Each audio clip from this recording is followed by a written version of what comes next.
డబ్బులు కట్టలేదంటే దానికి కారణాలు కనుక్కుని కొంత టైం ఇవ్వడం అనేటువంటిది ఒక కాన్సెప్ట్. అలా కాకుండా వెంటనే డిఫాల్ట్ ప్రకటించేస్తే ఆ కంపెనీలు శాశ్వతంగా నష్టపోతాయి.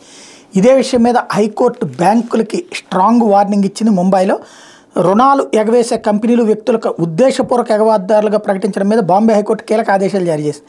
బ్యాంకులు, ఆర్థిక సంస్థలు ఏదైనా కంపెనీ లేదా వ్యక్తులను ఉద్దేశపూర్వక ఎగవేతదారులుగా ప్రకటించేటప్పుడు ఏ కారణం చేత వారిని ఎగవేతదారులుగా ప్రకటిస్తున్నారో స్పష్టం చేయాలని కోరింది.